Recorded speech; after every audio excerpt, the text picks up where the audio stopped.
Salut, je suis revenu encore aujourd'hui avec une nouvelle vidéo qui va être une suite logique d'une de mes vidéos que j'ai faites il y a un mois qui a juste fait 50 vues. C'est vraiment désencourageant. Alors, peut-être qu'aujourd'hui, ces informations vont t'intéresser et du coup, ça va faire 100 vues. Dans la vidéo que j'ai faite précédemment, je montrais combien il peut être cher d'étudier dans certains pays d'Afrique que d'étudier dans certains pays de l'Europe.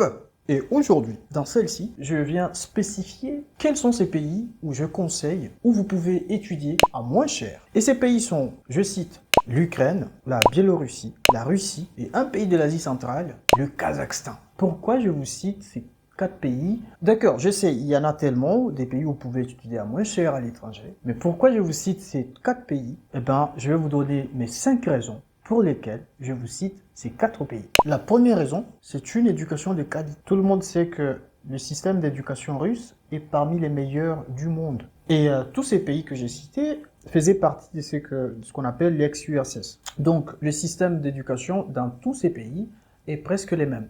La deuxième raison, c'est la procédure d'admission qui est similaire dans tous ces pays, parce qu'ils ont bien sûr le même système d'éducation. Ce qui veut dire que c'est tellement facile dans ces pays de se faire admettre. Mais mec, pourquoi est-ce que tu t'es fait chier avec Campus France? Pourquoi est-ce que tu t'es fait chier avec le Canada, je sais pas, les États-Unis, où tu n'as même pas espoir de te faire admettre parce que juste t'as pas eu 60% au bac. Dans ce pays, ils se foutent de ton bac de 80%. Ce qui les intéresse, c'est que tu aies un bac, c'est tout. Il y a beaucoup de gens aujourd'hui qui ont du mal à se faire admettre en Europe parce que tout simplement, ils ont dépassé l'âge. Dans tous ces pays, la condition, elle est là. Ayez un passeport, ayez un bac. Pour entrer. Troisième raison, une intégration assurée. Je m'explique. Si ton objectif est d'aller dans ces pays, faire tes études calmement, et après tes études, faire ta vie dans ces pays, eh ben, l'intégration est déjà assurée. Comment? Parce que toutes les universités de ce pays ont ce qu'ils appellent un département préparatoire. Ce département vise à apprendre leur langue, le russe ou le kazakh ou l'ukrainien, je sais pas.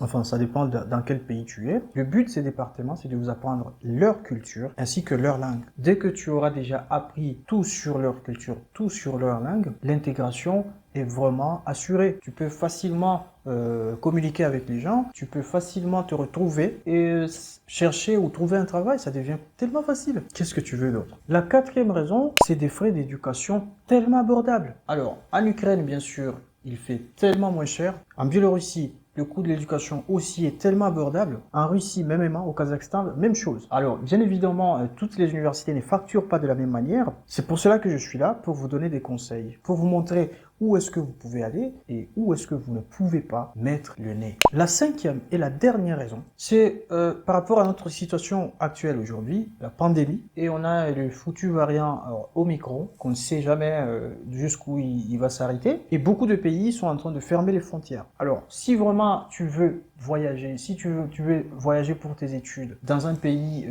qui accepte à ce moment-ci les étudiants, eh ben, t'as pas mieux, mon frère. T'as pas mieux. Ces pays se foutent carrément du Covid. Les étudiants, ils sont les bienvenus. Si ces informations t'ont intéressé, alors je t'invite à écrire dans les commentaires intéressé ou non, parce que après cette vidéo, il va suivre une liste des 4 vidéos alléchantes dans lesquelles je vais vous détailler les avantages et les inconvénients d'étudier en Ukraine, en Biélorussie, en Russie et au Kazakhstan. Et puis, je vais répondre à la question la plus chère aux étudiants. Peut-on vraiment étudier dans ces pays, se trouver un travail et se prendre en charge, voire même se payer des études et se supporter complètement? Je suis sûr que cela va t'intéresser. Donc, si ces informations t'ont intéressé, partage la vidéo. Ne la garde pas pour toi. Parce que moi, si je suis là aujourd'hui, c'est parce que j'ai découvert des gens fantastiques qui faisaient ce genre de vidéos, qui donnaient des informations aux gens. Et donc, je me suis dit, moi aussi, je vais montrer aux gens que tout est possible. Je connais beaucoup de familles en Afrique qui sont capables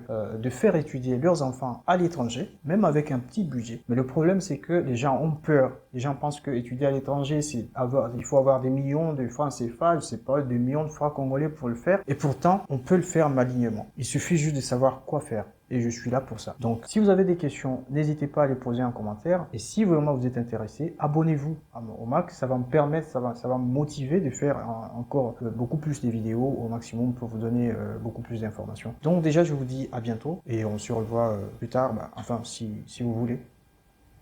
Ciao.